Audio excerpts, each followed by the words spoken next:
આજે વર્ષાસ કિચનમાં દૂધી દાળનું શાક બની રહ્યું છે. હું આ રીતના દૂધી ચણા દાળનું શાક બનાવું છું. તમને પસંદ આવે તો તમે પણ બનાવીને ઘરે ટ્રાય કરજો. તેની માટે જરૂરી સામગ્રી: ચણાની દાળ, દૂધી. આ 3-4 વ્યક્તિ માટેનો સામાન છે. ચણાની દાળ, દૂધી, ટમેટાં, અધકચરા વાટેલા આદુ મરચાં, લીમડાના પાન અને રસોડામાં વપરાતા બધા મસાલા. દૂધી ચણા દાળનું શાક બનાવવા માટે 2 પાવડા જેટલું મેં ઓઇલ લીધું છે. તેલ ગરમ થઈ ગયું છે. તેમાં વઘાર માટે આપણે રાઈ એડ કરશું.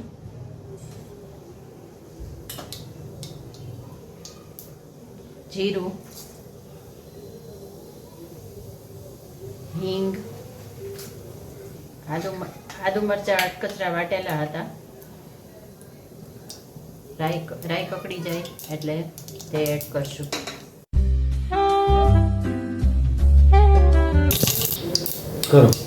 આદુ મરચાં એડ કરશું. તેને સરખા સાતરી લેવાના. ત્યાર પછી બારીક સમારેલા ટમેટાં,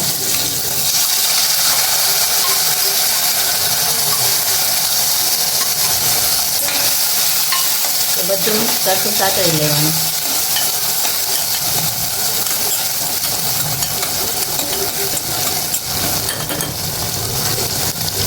થોડુંક સતળાઈ જાય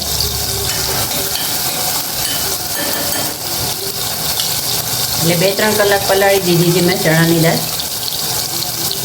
તે એડ કરવાની.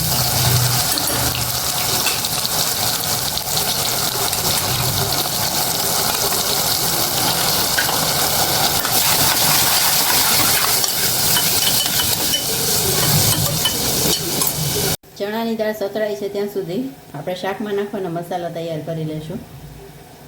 સ્વાદ પ્રમાણે મીઠું, હળદર, લાલ મરચું પાવડર,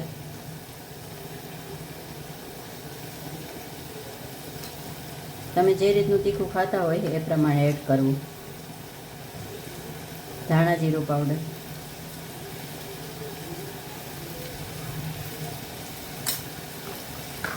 તેમાં થોડુંક પાણી એડ કરી મસાલા આપણે મિક્સ કરી લઈશું. પેસ્ટ જેવું તૈયાર કરશું. સતળાઈ ગઈ છે એટલે આપણે એમાં દૂધી એડ કરી દઈશું.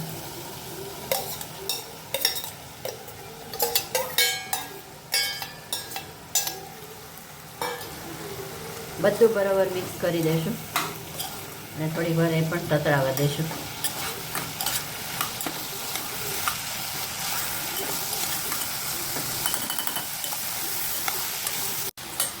બધું બરાબર તતળાઈ ગયું છે.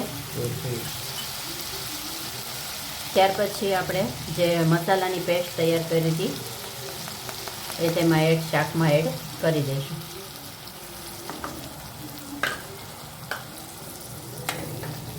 અને શાક મિક્સ કરી નાખશું બધું.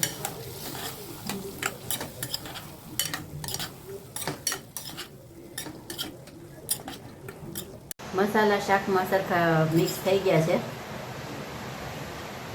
હવે તેમાં આપણે પાણી જરૂર મુજબ એડ કરી દઈશું. રાઈસ સાથે ખાવું હોય, થોડો રસો રાખવો હોય તો પાણી એ મુજબ નાખવું.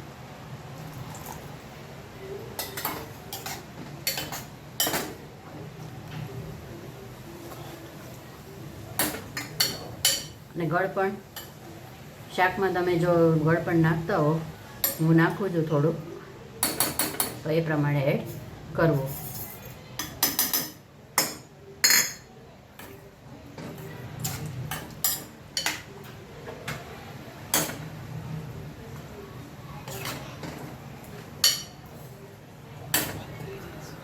હવે કુકર બંધ કરી દઈશું અને 3 થી 4 વિસલ વાગે ત્યાં સુધી આપણે એને ચડવા દઈશું.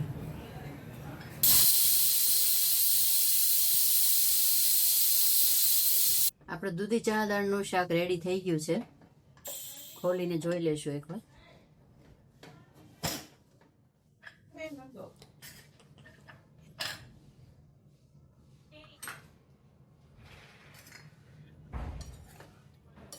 શાક ચડી ગયું છે સરસ.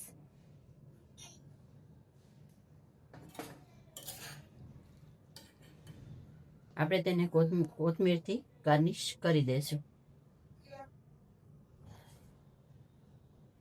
પીરસવા માટે રેડી થઈ ગયું છે શાક.